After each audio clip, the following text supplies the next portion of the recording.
Então, o assunto é sobre sexualidade feminina. Como cada corpo comunica a forma única de sentir prazer, vínculo e intimidade. Olha, esse assunto é muito mais além do que isso aqui. Eu resumi, mas ainda ficou um pouquinho longo, mas é tanta coisa dentro somente desse tema que é muito surpreendente. Nós mulheres sabemos, né?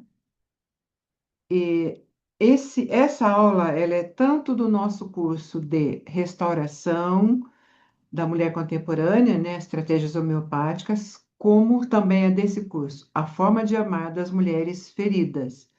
Por quê? Quando se trata de mulheres, a gente tem obrigatoriamente que entender e saber como que cada mulher ama e por quê e como que ama daquela forma. O que que aconteceu para a mulher amar desse jeito que ela ama ou que ela não ama, né? A gente fala muito que mulher ama, ama. Tem mulher que não ama. Não ama, ela tem as questões dela. Ela não ama, não consegue amar, nem sabe que não ama. E pensa que ama. Então, a gente vai falar um pouco aqui nessa aula e, e depois eu vou dando mais informações para vocês a respeito da psicologia corporal, que faz parte aqui desse aprendizado também. Então, eu preciso sempre dar uma visão, né, tanto neuropsicanalítica como neurocientífica, para que o aluno entenda que as nossas bases são seguras e também as bases são da minha experiência clínica, é claro. A sexualidade feminina, ela não pode ser compreendida apenas como uma função fisiológica. Ela é um fenômeno neurobiológico, emocional, relacional e sistêmico ao mesmo tempo. Depois a gente vai para outra parte da psicologia corporal. Então vamos falar agora de neurobiologia rapidamente aqui, né? Só para ter uma base. Quando uma mulher perde o desejo de amar, de fazer sexo, de namorar, ou sente dor durante o ato, ou desenvolve padrões extremos como aversão ou compulsão sexual, o que está sendo afetado não é apenas o corpo, é o sistema inteiro. Então, obviamente que tem que ir no médico, né? Tem que ver o que está acontecendo ali, se não é um problema fisiológico puramente, se não é um problema mecânico, se não é um vírus, uma bactéria. A gente tem várias faces desses distúrbios sexuais femininos aqui dentro do curso, mas toda vez eu falo a mesma coisa. Tem que olhar se não é uma bactéria, um vírus, um fungo. A gente tem muito fungo, né? O que está acontecendo aí? E associando aos nossos trabalhos aqui, aos nossos tratamentos, tá? Então, não é que a gente vai resolver tudo, não. Tem coisa que só o médico que faz, tá? Então, do ponto de vista neurocientífico, o desejo sexual depende da integração entre sistema límbico, que vai tratar da emoção e prazer, córtex pré-frontal, significado, segurança e vínculo, sistema dopaminérgico, motivação e recompensa, sistema hormonal, nós já falamos da cascata hormonal no curso de restauração da feminilidade, que vai falar do estrogênio, progesterona, testosterona, ou seja, não existe libido saudável sem segurança emocional, baseado só nesses três, quatro tópicos que eu falei para vocês aqui, que é neurocientífico. Mas tem muita coisa pela frente ainda. Sob a ótica dos estudos contemporâneos da psique e da leitura sistêmica, a gente está falando aqui de psicogenealogia, que é a leitura sistêmica, a sexualidade feminina revela o quê? Relação da mulher com o seu próprio corpo. Primeira coisa, relação com o seu próprio corpo. História de vínculos afetivos, como que essa mulher aprendeu a amar, a se relacionar, a entender o que são as relações sexuais. Tem família que fala que é horrível. Mulher não pode, não pode, não pode, não pode, não deve, né? Tem família que ensina isso. Tem família que trata o sexo, a relação sexual, como uma coisa nojenta, uma coisa asquerosa, repulsiva. Então, tudo isso a menininha vai aprendendo ali, né? Antes mesmo dela saber que ela é mulher. Que mais? Experiências de prazer ou dor. Aqui a gente vai falar de crianças abusadas também, né? Meninas abusadas, que se trata de mulher. Meninas abusadas, às vezes a menina, ela sente prazer no abuso, dependendo da situação. Outras vezes ela sente dor, porque realmente ela é violentada, né? E sente dor mesmo. Violentada, eu estou dizendo fisicamente, porque mesmo que não haja uma penetração, alguma coisa assim, ela já foi violentada, né? Só de ela ter contato com situações que ainda não é a hora, ela sendo uma criança, uma menininha, não é a hora de ela ter contato com essas coisas ainda. Então, ela, muitas vezes, ela tem essa experiência, muitas vezes assistindo filme. Assistindo filme, tem pai e tem mãe que vê filme pornográfico, a criança vê, às vezes escondida. Então, tudo isso gera trauma, tá? Não é tão simples assim como parece. Ah, vou deixar minha filha ver para ela já ir aprendendo. Não. Nosso cérebro, ele tem hora certa para tudo. Nosso desenvolvimento emocional, nosso desenvolvimento mental, ele tem as fases que têm que ser seguidas. A natureza fez assim. Tudo que for antinatural, estragou, já deu problema. Que mais aqui? Memórias conscientes e inconscientes de invasão ou rejeição. Então, menininhas que são invadidas na sua privacidade, né? Não é só sexualmente falando aqui, não, tá? Ou rejeição de forma geral. Nas aulas, nas próximas aulas aqui, a gente vai falar muito sobre isso, sobre rejeição, sobre abandono, negligência.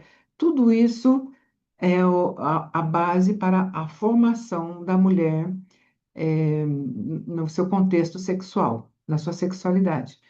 E também posicionamento interno frente ao masculino e o feminino.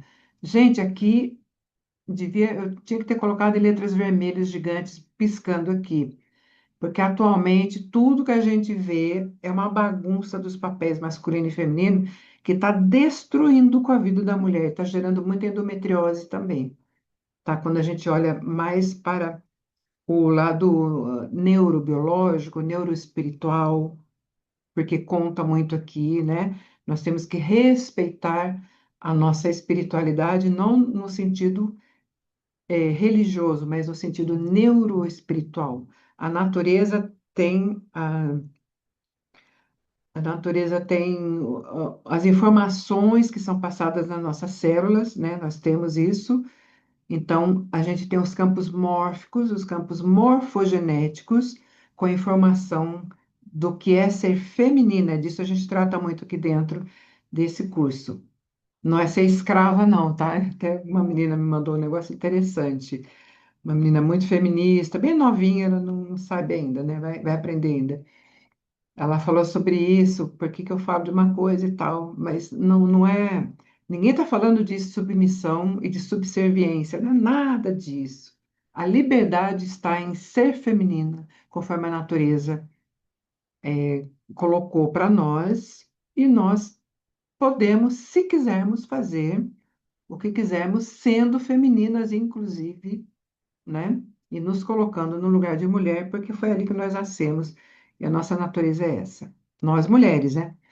Quando investigamos a baixa libido ou frigidez, não estamos olhando apenas para hormônios ou para o relacionamento atual dessa mulher. A gente também tem que investigar qual o lugar que o prazer ocupou na história dessa mulher, quando ela era menininha. Como que essa família lidava com prazeres? Não é só prazer sexual. Prazer de comer bem, prazer de viver bem, de se relacionar bem, de estar em lugares bons, de ter amizades boas, né? Prazer de não fazer nada, sabe? Ir lá deitado debaixo de uma árvore, tomando sol, deitado, olhando para as nuvens. Que coisa mais deliciosa do que isso? A maior higiene mental que existe, né? Olhando para as nuvens se formando, aquilo é a maior hipnose que tem, muito boa. Agora, tem família que, se a criança fizer isso, ou mesmo o adulto fizer isso, já começa, fulano é vagabundo, não quer nada com nada, não trabalha, só quer bem bom. Então já começa na cabeça da menininha. Então, para ser aceita, para ser legal, para ser boa, Para ser amada, eu não posso ter prazer, eu não posso ter momentos de prazer do jeito que eu quero, tem que ser do jeito que os outros dizem que tem que ser. Então, olha como cada detalhezinho já conta aqui, é muito importante. Inclusive as repetições de padrões sistêmicos, a psicogenealogia, como eu falei. Em algumas famílias, amar é perigoso, em outras, descansar era visto como preguiça, em outras, ainda a mulher existia somente para servir. Algumas famílias, alguns sistemas familiares praticam relações abusivas por várias gerações. Relações abusivas não é só abuso sexual. Muitas vezes é abuso daquele homem aquele homem que pode ser um narcisista, por exemplo, ele abusa psicologicamente daquela mulher, ou ele é alcoólatra, ou ele é boêmio, ou ele é traidor.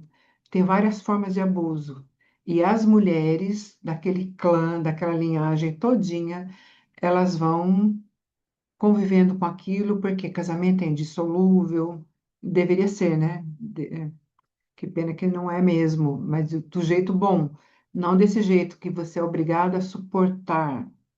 Não, indissolúvel porque os dois vivem para fazer dar certo. Mesmo assim é difícil, né? Então, às vezes, algumas famílias, elas vivem dessa forma. E isso vai passando de geração em geração na psicogenealogia, nos padrões sistêmicos, e a menininha aprende isso. E quando ela vai se relacionar quando adulta, ela fica em relacionamentos abusivos e muitas vezes ela nem gosta de fazer sexo com aquele homem ou com aquela mulher que se ela escolher, que ela tá por quê? Porque ela só tá ali porque não pode dissolver a união. A nossa tarefa clínica é compreender como essas narrativas foram incorporadas e como elas ainda influenciam a capacidade de amar dessa mulher, da nossa paciente, por exemplo. A capacidade de receber amor e de permitir-se viver o prazer. Então, aqui só um resumo dessa parte, né?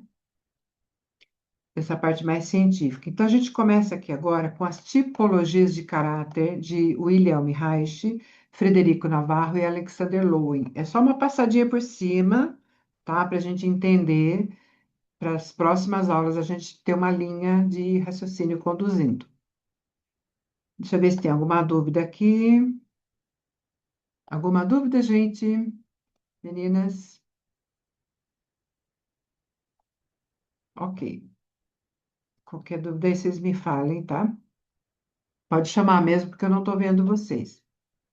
A análise do caráter visa identificar as tensões e bloqueios no corpo, que estão diretamente relacionados aos comportamentos e atitudes do indivíduo. As coraças musculares são descritas como padrões psicocorporais. E a profundidade e clareza, hein, da relação entre esses padrões e a sexualidade. Então, as coraças musculares vão mostrar para a gente no corpo, na formação daquele corpo, características do corpo, o que que tem de traumas sexuais, por exemplo, ou de facilidades sexuais também. Já a análise do caráter vai falar sobre caracterologia, é comportamental aí, já não é mais a parte física do corpo da mulher. Portanto, essa técnica permite observar como as experiências emocionais acumuladas ao longo da vida não apenas afetam o comportamento, que é a caracterologia, mas também o corpo, que são as couraças. Observação, muito importante prestar atenção aqui.